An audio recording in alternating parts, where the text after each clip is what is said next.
ask from the list that Julie sent, or do you want me to just... They were pretty straightforward, I think. You got it. All right, I'm going to first ask you to spell your name and tell us your title, or at least how you want your title to appear.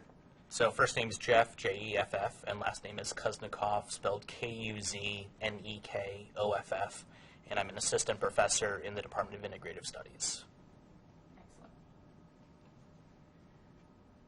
Jeff, can you tell me a little bit about how your instructional designer assisted you in putting together a plan for your course?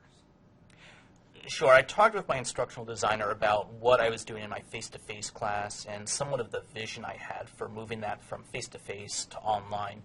So my instructional designer helped me think about ways I could help move my face-to-face class online, do some of the things that I really liked in my face-to-face class, but also modify that for online use. But even think about big picture items. What are the learning objectives? What are the things I really want my students to get out of the class? And how can I build that into the class from the get-go and do those things ahead of time so that I wasn't scrambling when it came time to actually teach in the class online? Excellent. Can you tell me what kind of advice would you give to other faculty who may be starting the process the first time for how to best partner with their instructional designer?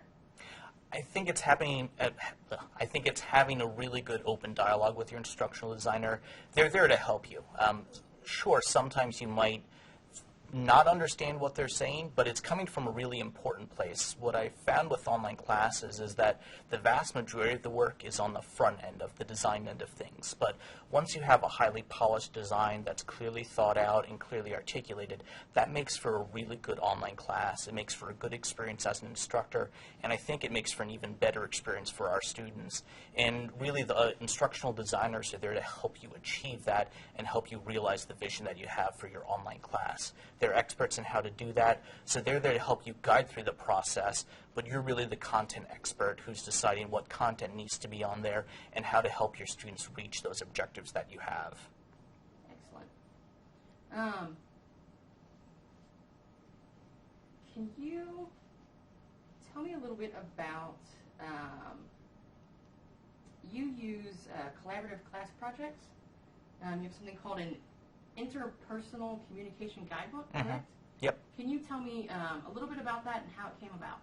So it started with actually one of the first classes I taught here at Miami University when I started. I'm going to stop you real fast because my voice won't actually be on the thing. So can you start off by just briefly? Interpersonal communication guidebook. Otherwise, you're going to say, what is he talking about? Talk about the class you use it in too, please, so that we know, so that we'll know. So interpersonal communication guidebook in this class, and here's how it came about. Okay. Great, thank you. So the Interpersonal Communication Guidebook was one of the first assignments I developed for actually one of the first classes I was teaching here at Miami University, and that was, at the time, COM 336, but now it's STC 336, Advanced Interpersonal Communication. What I wanted students to do was almost come out with a practical product when they were done with the class. So ultimately what we ended up doing is creating this interpersonal communication guidebook. What I asked my students to do is to select a topic in interpersonal communication that they're interested in. It could be a theory we talked about, it could be a theory from the book that maybe we didn't read about, or it could be a type of relationship, let's say, that they're interested in, or maybe a particular research area. Their goal is to develop a chapter, and I end up combining all of those chapters at the end of the term into this guidebook. So we'll have chapters ranging from relationship maintenance to some of the theories we end up talking about, dialectics theory, for example. All of the chapters have the same general theme to them, or three parts to them.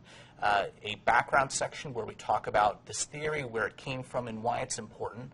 A research section where the student identifies some key research areas or pieces of research that have been done on their topic, on their theory. And then finally a suggestion section. And the way I explain the suggestion section to my student is this is where you can offer practical advice to people or suggestions. You've done all this research on it, you've become almost an expert on this area. Well, what practical suggestions would you offer people? What's really fun is taking all of those chapters and putting them together. I use Mac, so I use iBooks Author, but I essentially create a book, or ebook, where students could look at it on an iPad, they could look at it on a Mac. I also generate a PDF, so you could look at it on a non-iOS device. But we ultimately end up with this finalized product that students could almost hold in their hands, and it's something that they did collectively together. Excellent. Can you talk a little bit, you use discussion leaders in your forums? Mm-hmm. Can you tell me a little bit about that? Yeah, and what I'll say is the class is under development, so it's scheduled for spring, but I can tell you about how I've used it before and how we're going to use it in this class.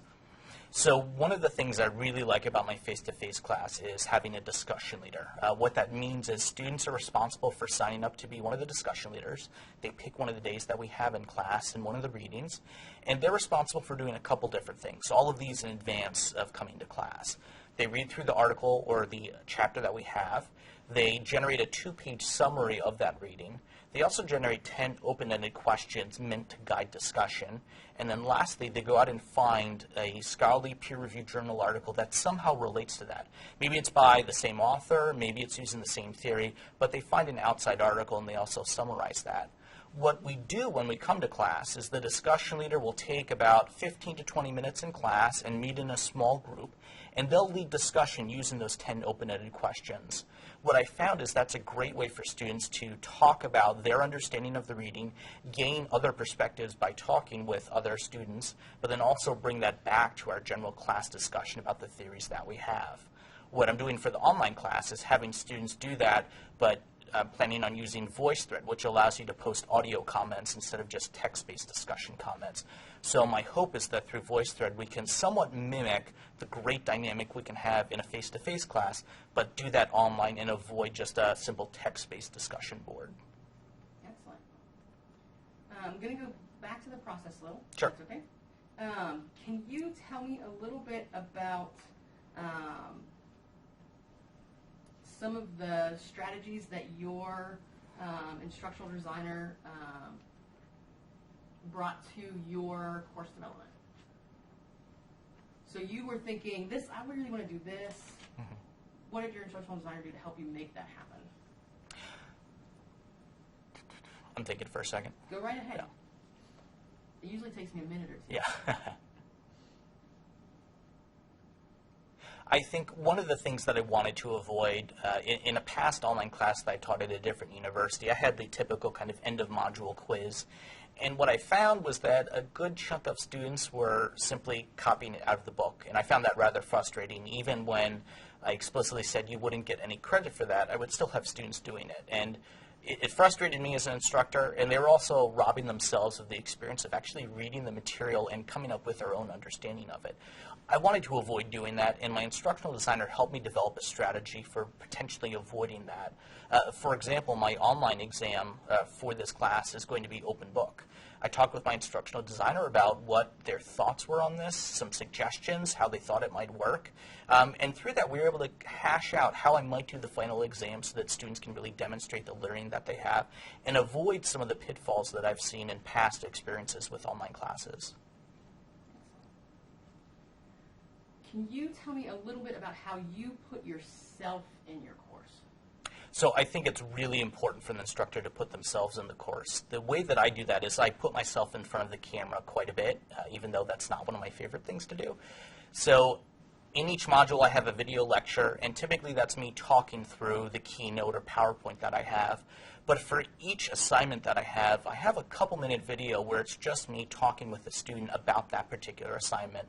I could have just done the kind of nebulous voice in the background narrating through, looking at a PDF of the assignment sheet, but I wanted to put me in front of the camera more so that students could put kind of a name and a face together and make a connection that way. And I think that's important to do, and I've gotten feedback from students in the past that they've actually liked doing that. That's one way that I introduce myself into the course. The other way is through some of the examples that I use. In my face-to-face class, I use a lot of popular TV shows, small clips from them as examples to help illustrate course concepts. As much as I can, I try to do that in the online environment as well. So I'll still integrate in some clips that I think are helpful but also entertaining and kind of help build that link between what might seem like an example we'd see in The Office or How I Met Your Mother or even Key and Peele, but see how those things connect to some of the course concepts that we're talking about. And I think through that, in particular, my sense of humor really comes through. Excellent. I'm assuming that you, since you've taught at other universities, online courses, so I'm guessing that you've taught courses that don't really have a lot of you in them because you were handed a course, I'm assuming. Can you tell me the difference in the outcomes for the students how the experience is different for the students when you're in the course or when you're not in the course? I think when you're not in the course, it's really difficult to build a connection with students. That's what I miss when I teach online. I like that connection I can build with students when I see them once or twice a week.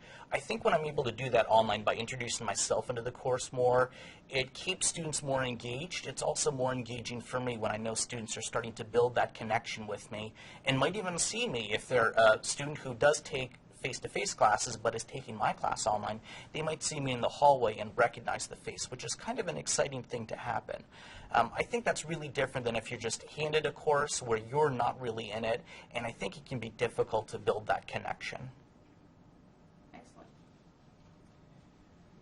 Can you tell me a little bit about how you use a Module 0 to promote success? Well, actually, start first. What is Module 0 for you and your courses, and how do you use it? So Module 0 is really the getting started, getting your feet wet portion of the module of the course. I'll start that over since I stumbled.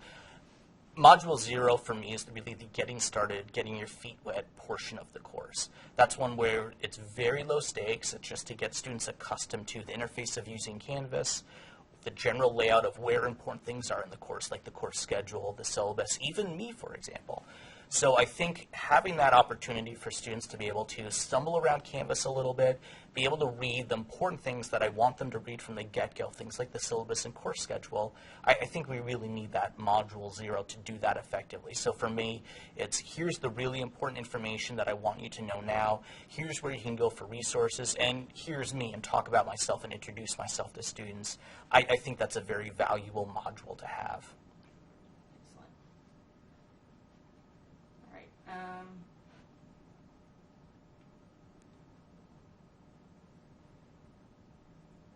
Can you tell me a little bit about